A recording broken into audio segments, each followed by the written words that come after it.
Well, as we heard last night, many people in Virginia City believe open pit mining will destroy their landmark town.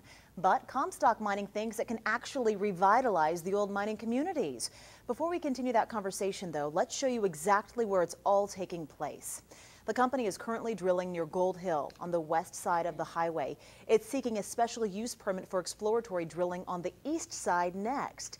Comstock Mining owns 6,000 plus acres in the area, but they say there are no immediate plans to drill outside of the permitted areas yet.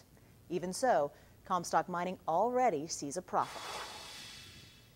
Gold is over $1,500 an ounce and silver is about $35 an ounce, which puts our total resource in the ground at well over $2 billion of value.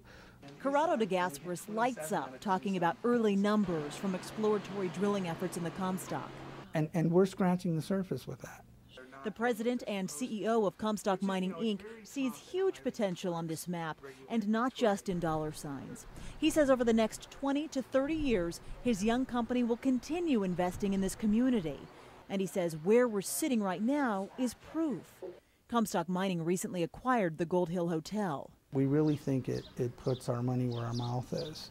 He hopes to revitalize the area surrounding it by restoring old mills and adding a viewing platform overlooking the mine to attract tourists.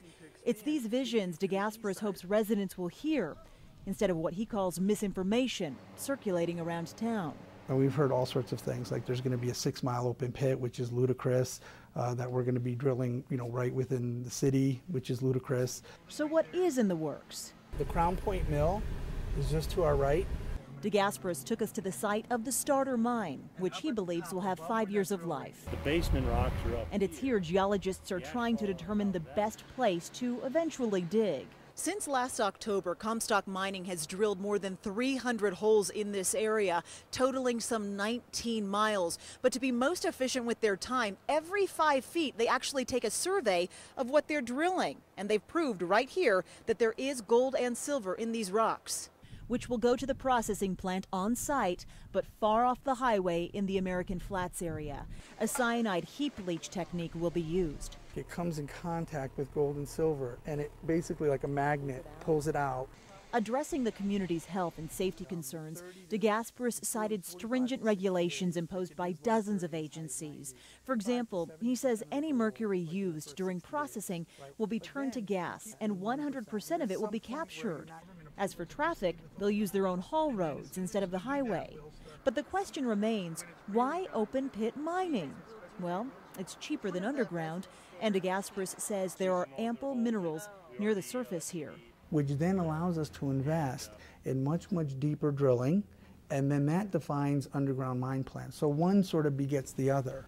Still, the end result of open pit mining has residents on edge. This open pit operation, there's been nothing like it in the last 30 years. Nevada historian Guy Rocha remembers Houston Oil and Mineral coming in, digging this hole, then bolting, without any plans for reclamation.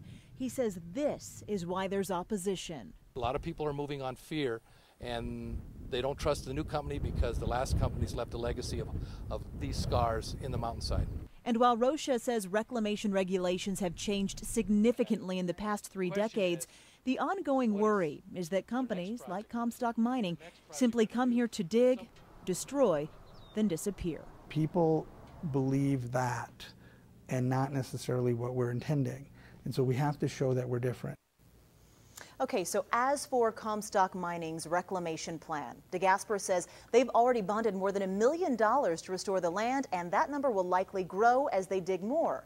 He hopes to have the starter mine fully operational by the end of the year, and he says that alone could mean close to $1 million in tax revenue for Story County just for the starter mine. Now, coming up tomorrow, we'll take you to the small town of Silver City, which sits very close to the site, and the people there are pretty fired up. I will have both sides of that story tomorrow night at 5.